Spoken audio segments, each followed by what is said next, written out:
but I'll put my feet up and I'm happy to hear all about it. No, I can't tell you about my entire life in an hour. I only need a minute. Just the headlines. That'll be fine. Oh, when you come back, that's fine. Okay, yeah. Sue says hi. Hi, Sue. Yeah. So everything is everything. So how are you? Yeah, good. Good. Yeah? For no particular reason other than I am. Okay. Yeah. So what have you been up to? What have you been up to? Anything exciting? You've been... Come back now from just purchasing some plants. We had a coffee table in the lounge that I wanted to put on the patio, take it apart. It was a bit sort of cumbersome in the lounge and so on, and even more cumbersome in the patio. But taken apart and put together again in a different way, it was very attractive. So now we had an empty space in the, and so I wanted to put some plants in that empty space. Yeah, we got a sort of a narrow shelf with like shelves going out left and right, and each shelf is going to have a plant on it. Oh, nice. So yeah, and maybe some of them will be in containers, and so we'll plant them in glass containers and see them. So we've got different shaped glass containers. Then we're going to experiment and see. My herbs are doing well that I planted over the weekend outside. So they're doing well. Tomorrow I should see whether my microgreens are sprouting. I did those also on Monday, I think it was. What's today? Wednesday, yeah. So how long does it take before you harvest them? The microgreens. Yeah, the microgreens, somewhere between 15 and generally 21 days. So about 2 weeks from the time they started sprouting. So that's a pretty good general rule. But there are a couple that will take a bit longer. And so it really depends on the environment in which they are in. So if they're in like a highly threatening environment where they're constantly being abused, what, 14 days, is it? Well, there are better ways to abuse them.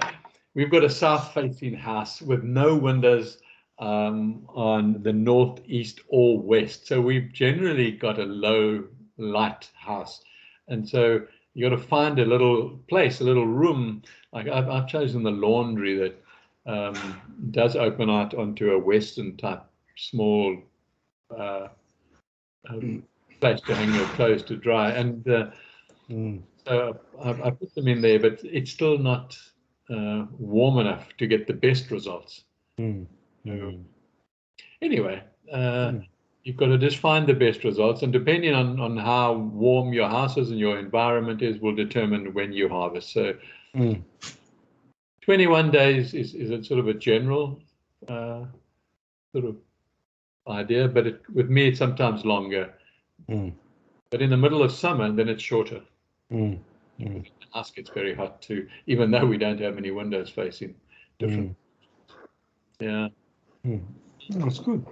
Yeah. How are your millies and vegetable garden going? Yeah, no, they're getting there. The corn has started to flower and the potatoes are flowering, so that's always a good sign. But I mean, we've had a fair bit of rain in the last couple of weeks too, so I actually haven't had to water the garden for probably 2 weeks now. So I haven't started watering yet because it hasn't stopped raining here since winter.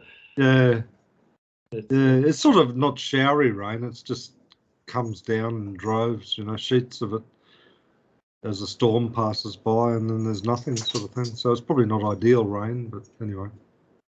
Yeah, but the soil, if it's got mulch and so on, if it's a reasonable soil, it retains.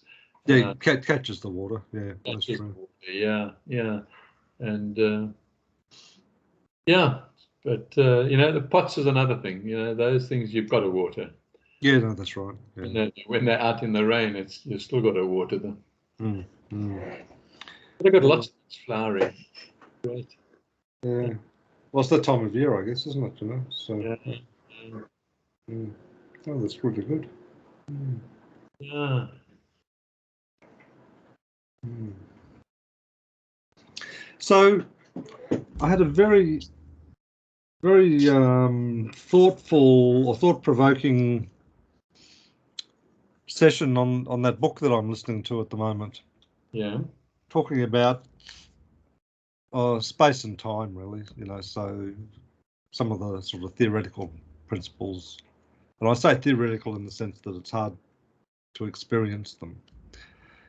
But the theoretical principle is that, you know, space can't exist without time and time can't exist without space. And it's sort of funny how even in our language, we refer to time in physical dimensions and we refer to space in time dimensions, you know. So like, you know, how far away is the corner shop from you? Oh, just 5 minutes. Right. You know, or how long does it take to get to the back door? Oh, it's only just like, you know, 15 feet. Yeah. Okay. So what does that lead to in other dimensions? Well, it's interesting because when you start thinking about time and space, and maybe if we just sort of focus on time just for a minute because it's a bit easier. So in your direct experience today, where is breakfast in a time sense? It's in the past, isn't it? Presumably, unless you're a very late breakfast eater.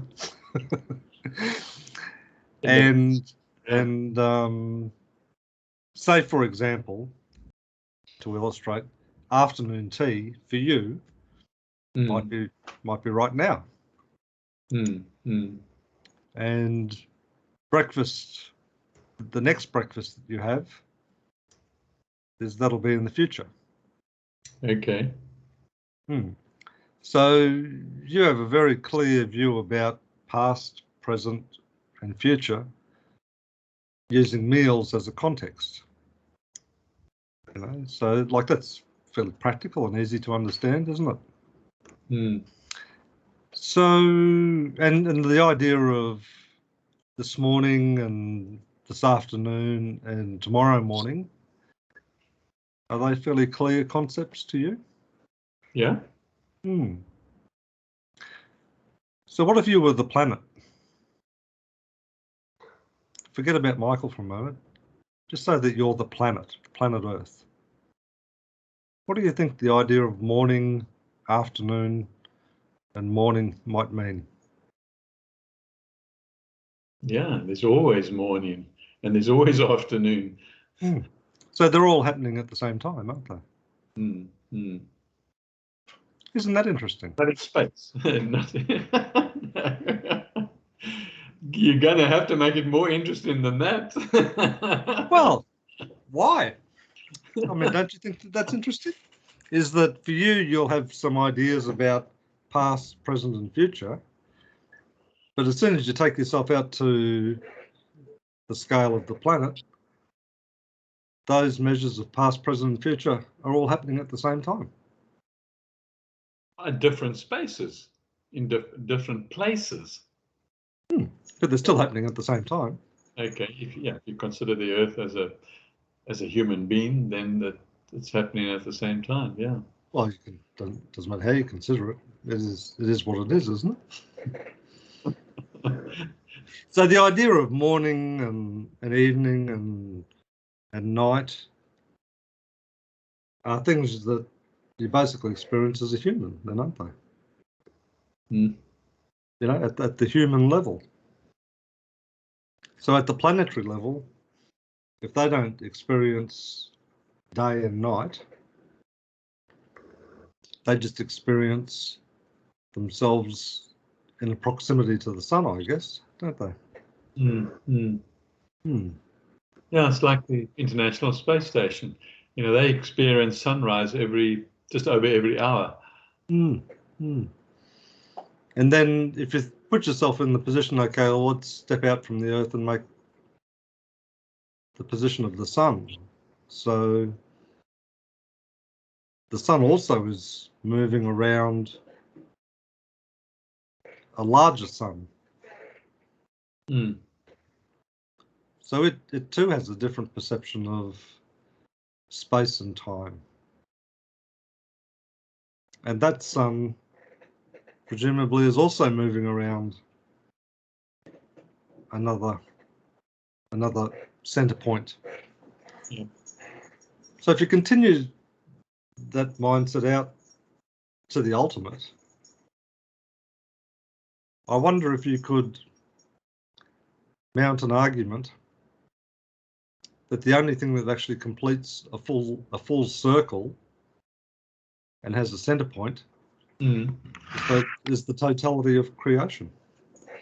Everything else is just an arc or a spiral within it. You're right. Okay. So what does that mean? Tell me. No, I'd like to hear your view.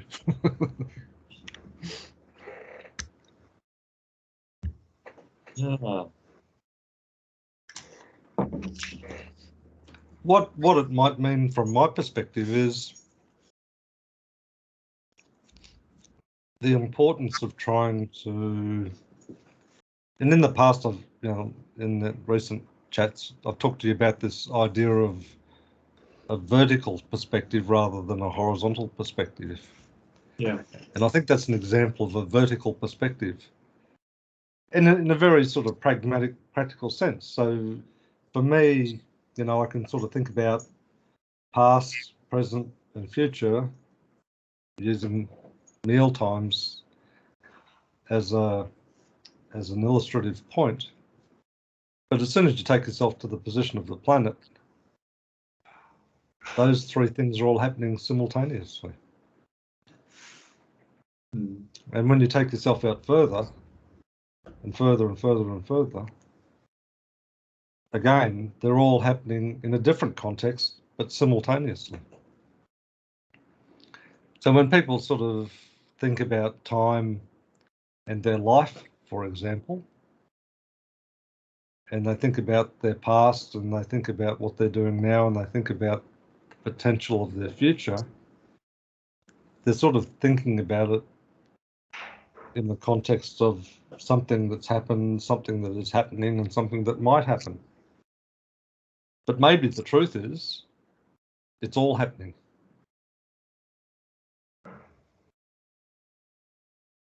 In fact, if you use the logic that I've just expounded to you, then it's not might be happening, it is happening all at the same time. So armed with that piece of knowledge, what does that mean? Yeah. What does that mean? Mm. Mm.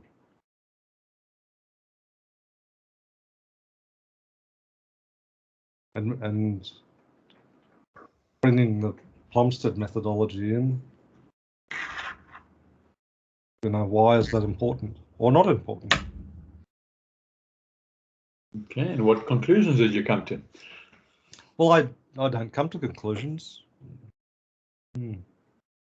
Or points of opinion?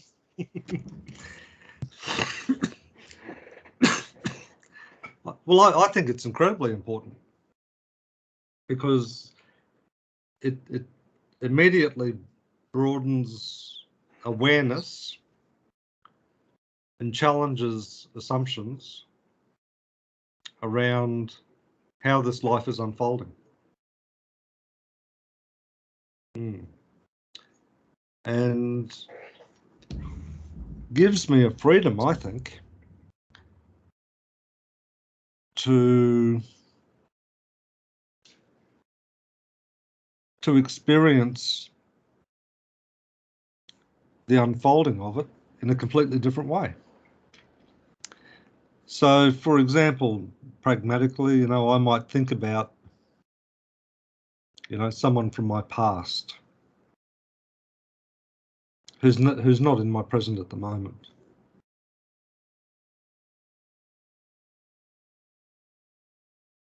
that changes the context around that, because whilst I don't perceive them to be in my present at the moment, clearly they are. Okay, that makes sense. Yeah, Mm. yeah, definitely. Clearly they are. Yeah, but it also liberates me and gives me freedom around, you know, whether I want to hang on to that or not hang on to it.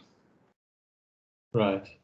And I think my sense of it is that the human impulse is oh, well, I need to make decisions about it.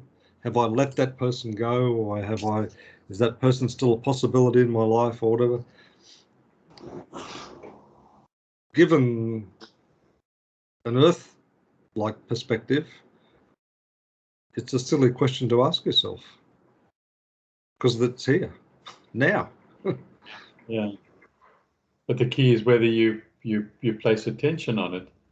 Yeah, that's right. Yeah. So in terms of the experience of the unfolding of the space and time around you as you perceive it, then, you know, giving energy to some of those thoughts is really not serving you in a useful way, because you don't have to worry about it. You don't need to think about it in the context of, you know, rerunning the script in your head. So now when you use that same concept about the future, what do you come up with? Well, the future, depending on what you're thinking about, is also here right now. You know, so to use that very simple analogy about, you know, the breakfast I've had and the breakfast that might be coming, you know, assuming that I wake up and all of those sorts of things, you know, that I don't need to worry about that in the sense of making it mean something beyond when it arrives in my now. It's going to be part of my experience, irrespective of whether I try and make it have meaning in the future or in the past.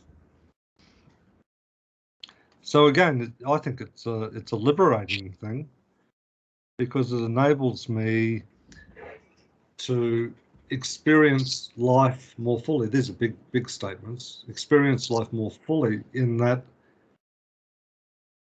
the full experience of life is that process of life passing through me in this time and space. And I don't have to make it have a purpose. I don't need to make it have a meaning. I don't need to do anything other than just to pay attention to it, pay attention to its unfolding. Okay. So then paying attention to that unfolding then reduces this, well, not only reduces, but eliminates this need to assign a meaning to it other than just experience it as it is. So it doesn't have to be good, it doesn't have to be bad, it doesn't have to be anything. It just is the experience that is there. So if it's a hot day outside, it's a hot day outside. If it's a cold day outside, it's a cold day outside. And I don't have to make it mean anything other than that. Mm-hmm. Because it doesn't have any other meaning, really. Okay. Oh, I hate the heat.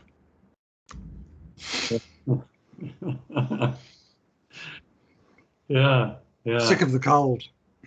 Mm. Mm. Which is your reality at that moment.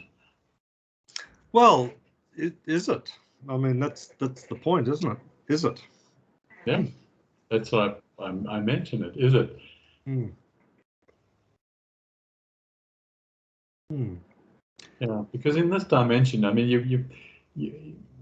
you make decisions based on what's happening now. Mm. And usually influenced by what you've experienced in the past. Yes, it would be. Oh, I've seen this before. This can't be good. Mm, mm, mm. Yeah. Mm.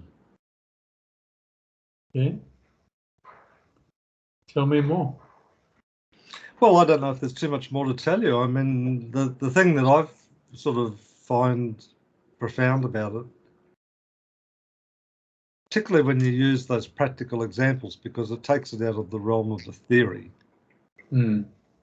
You know, because any of us at any time, you know, we know that we're not what we often attach ourselves to. Yeah. You know, what you're seeing here at this distance is only one perspective of me. Mm. Mm. From 2,000 kilometres, I look completely different. And from, you know, 1,000th of a millimetre, I look different as well. Mm. So the interesting thing is then when you start to, particularly on the big macro scale, and you're looking at a far away galaxy, you know, it might be many, many, many what we term as light years away. You know, the distance that light can travel in one of our years. You know. Mm. And say, for example, we see bright flash, and the scientists say, oh, you don't have to worry about that. That happened 10 billion years ago. But no, it didn't. I just saw it right now. Yeah. So that idea of past and present and future is not limited by time. Mm. Mm. Because it happened right now. I just saw it. In fact, if you look up there, you can see it happening right now. Oh, no, that happened 10 billion years ago. Well, no, it's not. Look. Yeah. Yeah. So then when you think about that, then, you know, like we grow up, you know, having birthdays and stuff like that. So we measure things in the context of, you know, time periods, you know, not in my lifetime and then, you know, people might assign some arbitrary sort of figure as to what a lifetime might be.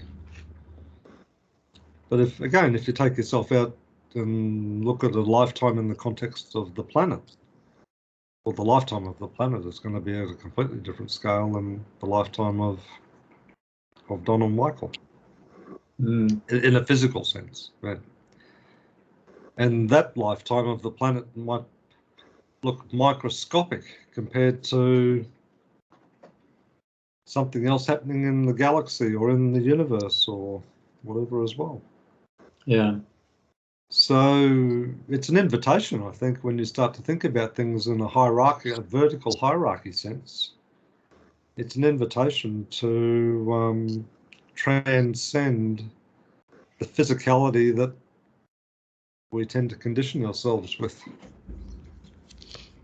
And we condition ourselves that because of the dimension that we find ourselves in. And so when we raise our consciousness,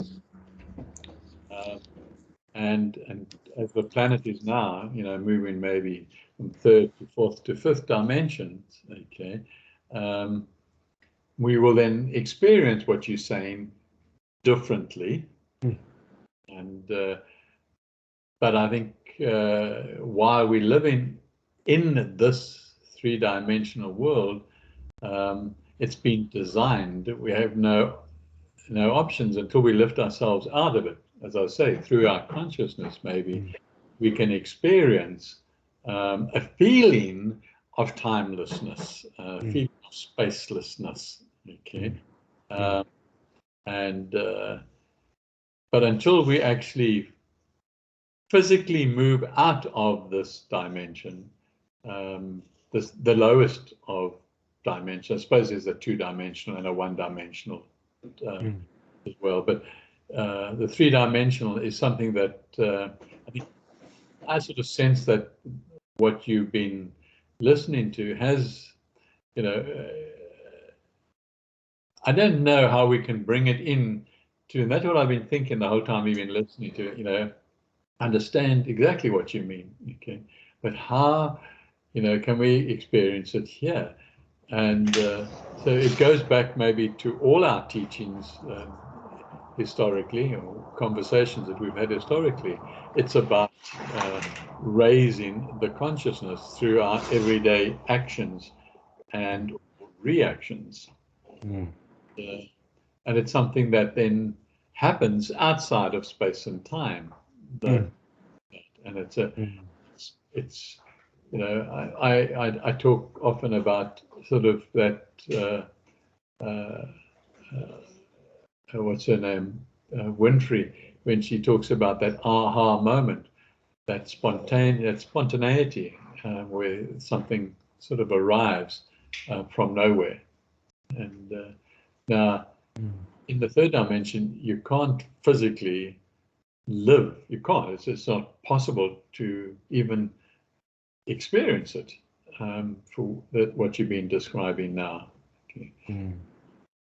So the only way is the part of us that is sitting in other dimensions, much higher dimensions, is to try and live in that body while here. Words, where people have tried to write about it, you know, talking about a feeling here, on a all-day feeling of like heaven on earth, one assuming that heaven then is a feeling, and you experience heaven through a feeling, and which, you know, to me makes a certain amount of sense, okay, because it's doing away with the logic that brings us to ask those questions all the time, as you referred to them, the Plumstead whys, and goes outside the why question.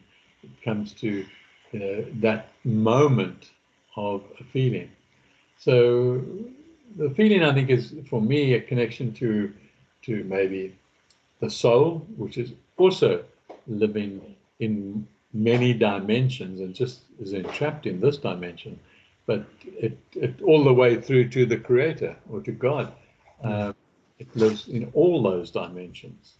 So I guess from what you were saying, from my understanding, because I think what you're saying goes in a way beyond understanding, you know, and certainly it defies logic, which is, I think, limited to the third dimension, possibly, and so you're giving reason for us as individuals to get to a behavior that just is spontaneous and automatic without thinking about logic, that it's just another type of existence in this third dimensional world.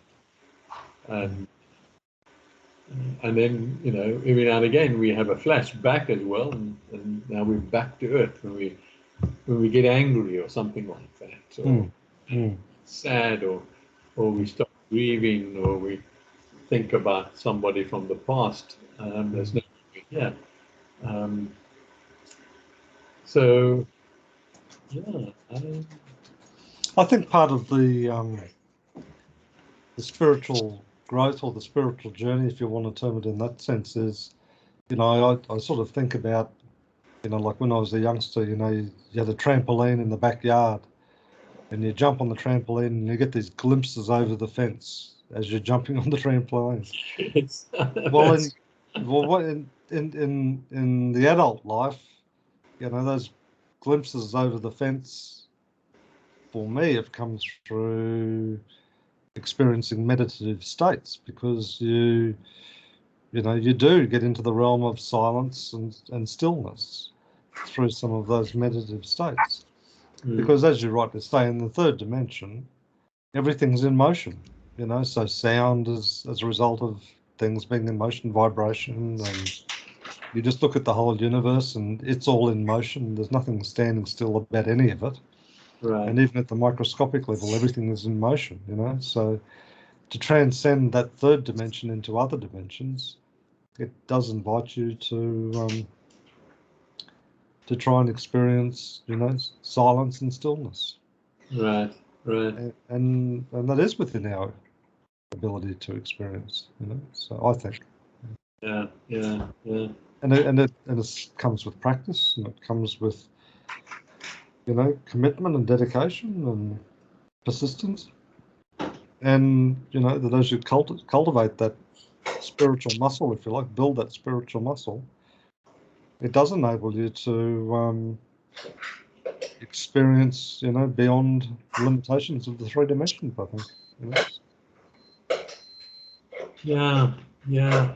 I'm not altogether sure that I run along with the, all the discipline that is needed I think for me it's more an awareness of than a discipline to reach. And I have no doubt that disciplining oneself to do meditation, for example, will lead one. Well, I think it's even more fundamental than that for me. It's discipline in the sense of striving to know, and. Oh yeah, I agree with that. No, that I agree. Looking, keep searching, and in fact, what I use a lot now is, ask the questions. Keep asking the questions, okay? Because then that brings you to awareness and brings you to answers, okay, that you least expect.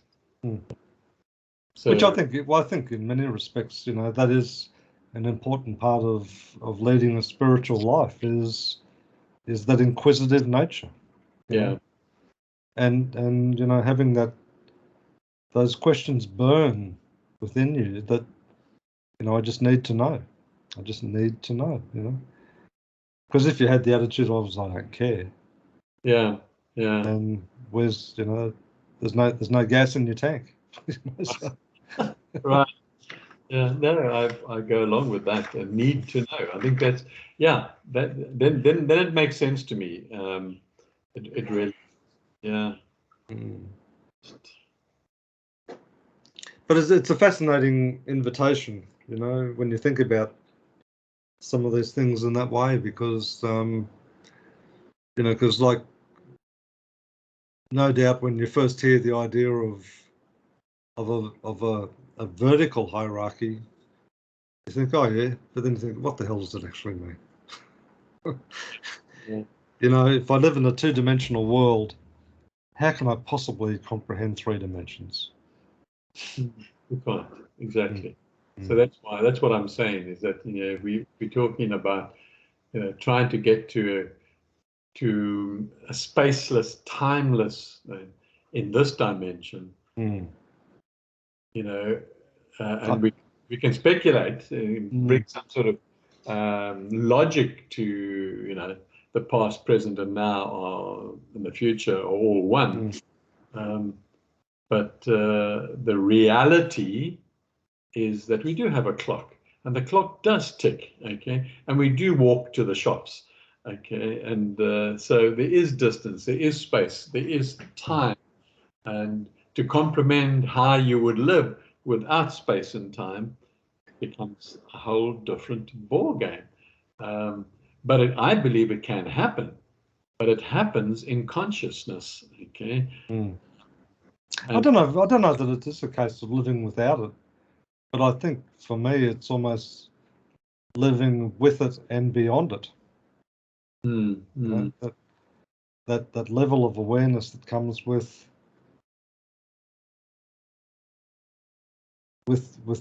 really asking yourself those questions about, okay, well, given the examples we've looked at, that if past, present, and future are all happening at the same time, it invites a lot of questions about, okay, well, what does that mean for me as I walk this day? you know, and you know, and I think it invites, you know, lots of things for you to think about and challenge and be open to, if you're just compared to being locked into, no, the past is always in the past and the future is always in the future and the now is only now. Mm-hmm. Because when you think about that, even in a greater level of detail, is as soon as I utter a word, or as soon as you utter a word, by the time either you or I hear that word, it's in the past. Yeah. As you know, even though you say, "Oh no, it's happening right now." So and then you sort of think, well, where is the right now? And that, for me, that invites questions like, well, who's actually listening? Mm. Where is that listening happening? And with that listening, what does that mean when Michael is speaking? And how do I enhance that listening? Like, they're the sort of questions that run through my, how do I enhance that listening so I'm listening more completely? Well, one way to listen more completely is to be 100% available to listen. Well, what does that mean? Well, it means put yourself aside. Oh, how do I do that?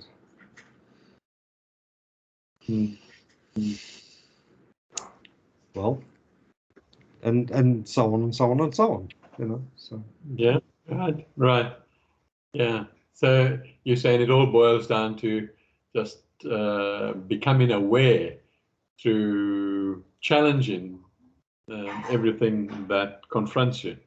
well, that's right. I mean, one of our so-called truths is that, you know, the breakfast that I had earlier today is in the past, and the afternoon tea I'm having now is now, and the breakfast that I might enjoy tomorrow is in the future. Mm. Well, what if that's not true? Mm. Yeah. No, I think that's one of the questions, one of the challenges, okay, that will bring you to more questions. Okay.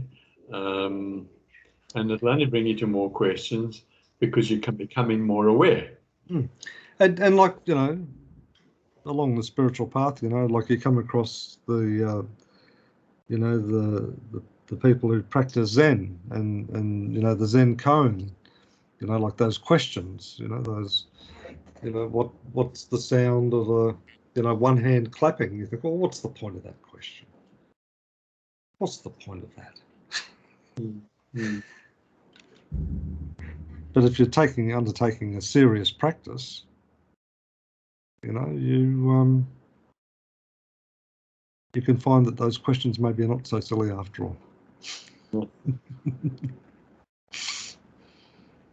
And I think that's part of the invitation, isn't it? As you explore these things, and if you approach them with a childlike innocence, just to see things as they really are, then that's a completely different thing than saying, "Oh no, this is the way it is." And what a wonderful liberating opportunity that is to live your life going forward on the basis of not having to reach conclusions, not having to allocate meaning, and not having to do any of those sort of things other than be completely present to what is. Yeah, okay. But you use an interesting phrase in the context of what you've been talking about, is moving your life forward. Maybe you're moving your life backwards. Okay. Well, you could be moving your life up. It's still directional. It still implies space, doesn't it? Well, space only happens when there's time involved, and that's one of the interesting things. You know, people talk about their spiritual journey. You know, and you know, a journey involves A distance. Well, what sort of distance is involved with the spiritual journey? How do you measure distance there? There is no distance. So there is no time and there is no space. Well, there has to be, because when I was 11 years old, you know, I thought that the God was a God of wrath and a God of punishment, and that if I did the wrong thing, I'd be sent to burn in hell. Wasn't that true? Well, I don't know, isn't it? I better have a look and find out. Feel like to be burning now.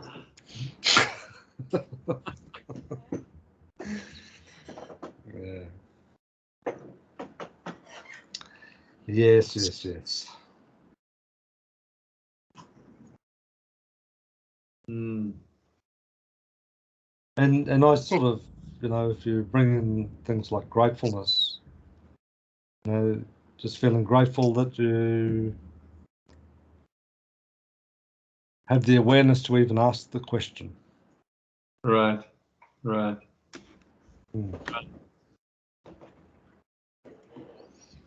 You know, because I look at my dog here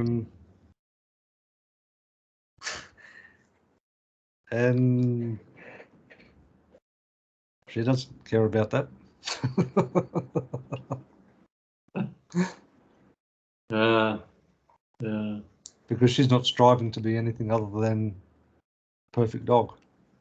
So why do you think that we've been given this facility to talk about what we're talking about and care about spiritual journeys and raising the consciousnesses, and dogs were not, or have not got that facility that we are aware of? Well, in one sense, it may well just be as simple as is that, you know, showing up and growing up. You know, there's a few more aspects to that than we originally led ourselves to believe. Whereas for a dog to show up and grow up, you know, perhaps it's a lot simpler for them. And the invitation which comes with showing up and growing up from a human perspective, has many more opportunities and possibilities attached to that to become a fully fledged human being. And that's probably something that hasn't been talked about a terrible lot, about what does it mean to be a fully fledged human being.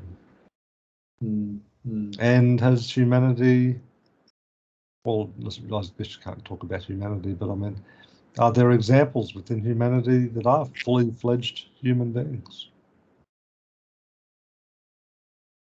Would you recognize them? That's right.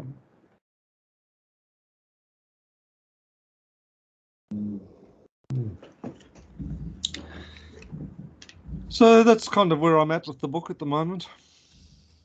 Interesting. Very interesting. Yeah.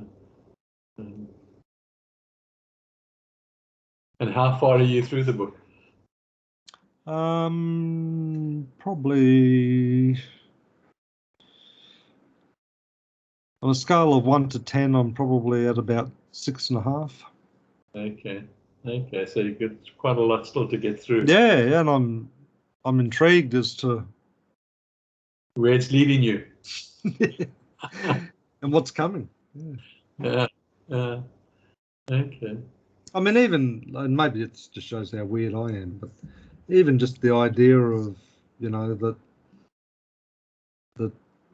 space can't exist without time and time can't exist without space.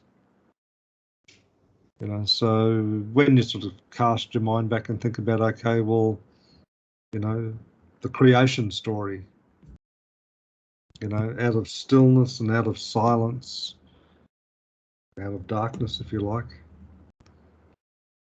you know, movement began. Yeah. As soon as movement began, so did time. But equally interesting is those that are beyond space and beyond time, like the Creator, always has been, always will be.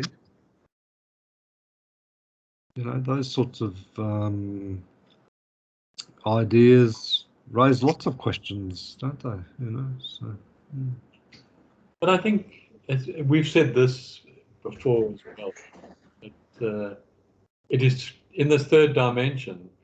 You know, a lot of those ability to even ask the questions are beyond us, absolutely beyond us. Okay, because we are limited by being put into the third dimension. But I think there's ways to do it though. Like, for example, like the breakfast past and the breakfast future. I mean, they're things that we can grapple with. But it's still somewhat abstract. But for me, you know, you talked about those aha moments. But as soon as you sort of said, you know, in the book, so put yourself in the position of the planet now. You know, the morning and the afternoon and the evening, they're all happening at exactly the same time. Yeah, right. Yeah. Yeah. And in the experience of the planet, that's absolutely true. Yeah. For me, the only sort of questioning factor of that example, I appreciate it was meaningful for you, is that there's a distance between us here on the planet and the planet itself. Okay? So there is a distance, which means then a time as well. So I can understand what the example is trying to illustrate, but it doesn't give me an aha moment or a moment of sort of wow. Okay.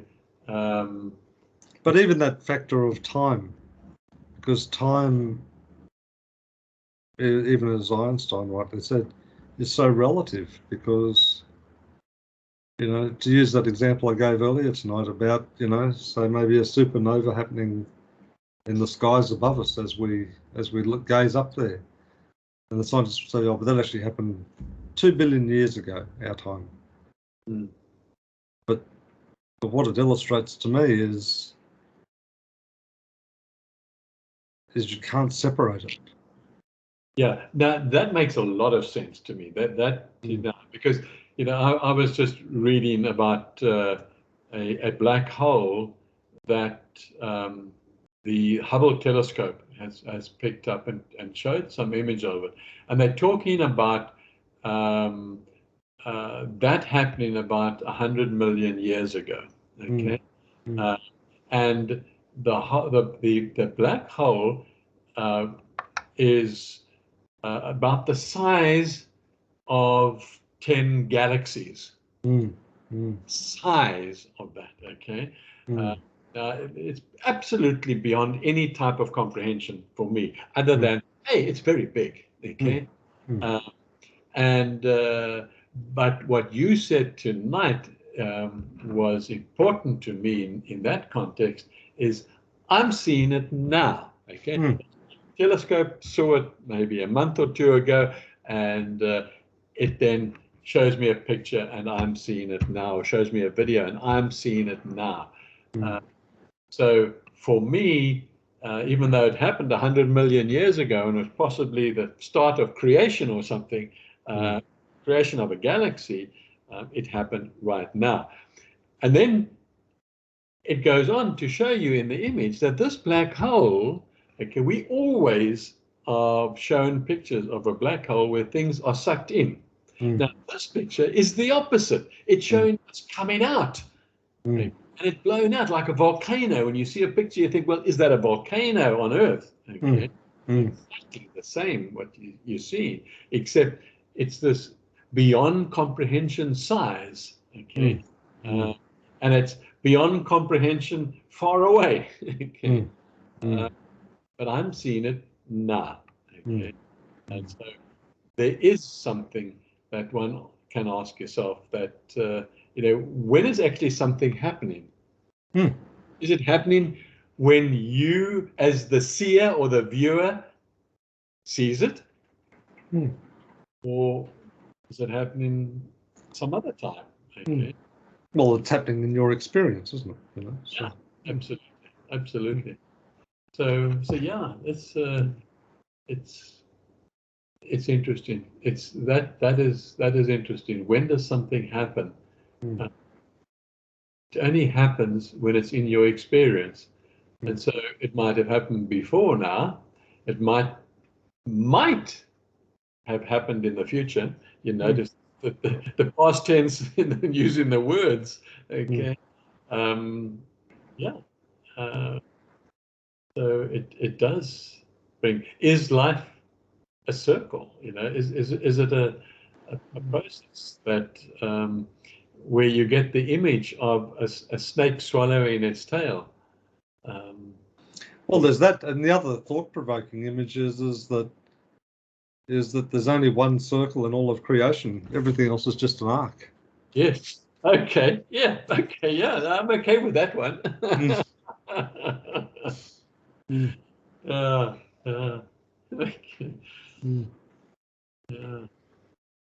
But I think it's an exciting, and for me anyway, quite a liberating contemplation. Yeah. Because when I say liberating, in the sense that I do feel a lot of freedom from it, from the way I've perceived things in the past. Right. Yeah. And certainly that now, when I've linked it to that whole work, actually being on the other side of the black hole, as opposed to being sucked in. Well, exactly. Yeah. Spooking out is there's suddenly there's a whole much more context to it, and the fact that I'm becoming aware of it right now, is also interesting. And I guess you hear that phrase, seeing is believing, but I think it's a lot more than seeing. I think it's experiencing. Yeah, it's experiencing, even becoming aware of. Okay. Yeah. Because the fascinating thing is when you ask yourself, well, what is the truth? You say, oh, well, I saw it with my own two eyes. But we also know that what we see can be quite deceptive as well. Absolutely. Or here, for that matter. Yeah. Anyway, that's how I spend my day driving into work. Yeah, what a day. Yeah. Okay, well, probably a good place to stop then. Yeah. Space and time. Questions, awareness. Sounds good. Yeah. Okay. Until Sunday. Until Sunday. See ya. See you, bye. Bye.